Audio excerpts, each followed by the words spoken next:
Bien, on y va. Maman, elle nous attend. On y va à la maison? Après une journée passée à la crèche, Ilie vient chercher sa fille Clara pour rentrer à la maison. La petite Clara a 28 mois aujourd'hui et elle est née prématurément à 24 semaines d'aménorrhée. C'est quoi le but du jeu? C'est de mettre les petits bâtons pour la motricité fine, tu sais. La petite Clara a passé 4 mois en néonatologie au CHU de Tours, les premiers temps dans une couveuse. Durant son séjour, elle a été nourrie grâce à une sonde nasogastrique et a également bénéficié d'un support respiratoire. De retour à la maison, elle était encore fragile. Pas facile pour la famille de s'adapter.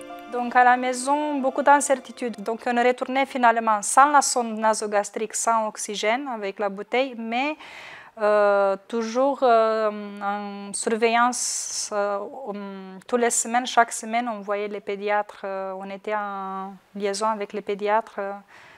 Donc il était examiné du point de vue clinique, il était pesé. La première année à la maison, on était d'une manière rassurés, mais d'un autre côté, on pensait que ça pourrait basculer vite.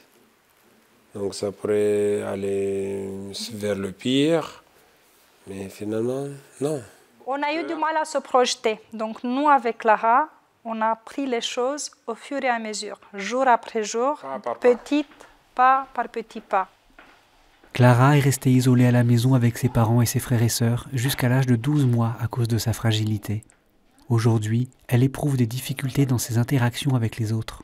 On ne sortait pas, on allait à l'église, mais on ne restait pas. On avait peur que tout le monde se rapproche et qu'elle tombe malade. Ça vient jouer le côté social. À la crèche, elle ne parle pas, par exemple.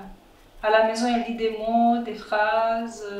C'est le dernier temps que Non, les dames ont dit qu'elle commence à dire des choses. Mais pas Il y en a beaucoup. des enfants de son âge qui parlent.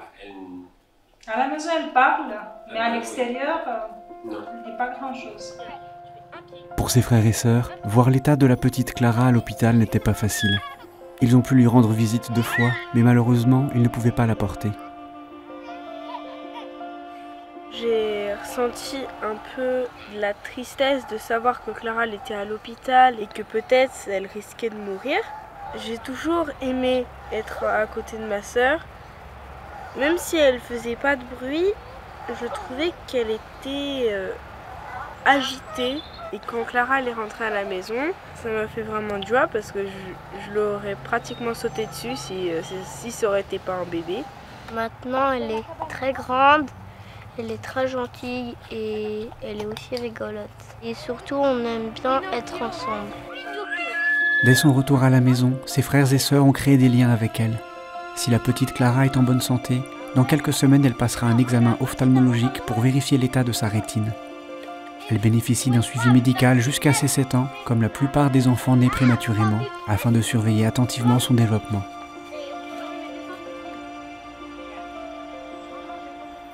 Souvent vécu comme une nouvelle naissance, ce retour à la maison, il peut être aussi parfois inquiétant pour les parents qui se sentent un peu lâchés dans cette nouvelle aventure avec ce nouveau-né qui a passé plusieurs semaines ou plusieurs mois parfois dans l'établissement hospitalier avec cette protection médicale de ces infirmières que nous sommes ou des médecins qui passaient régulièrement voir l'enfant et son état de santé.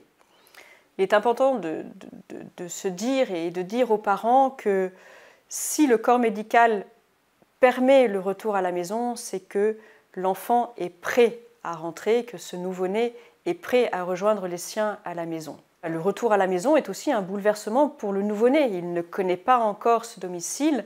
Il va falloir qu'il découvre un nouvel environnement, de nouveaux bruits, de nouvelles odeurs, la présence des aînés aussi à la maison qui vont tourner autour du berceau de ce tout petit.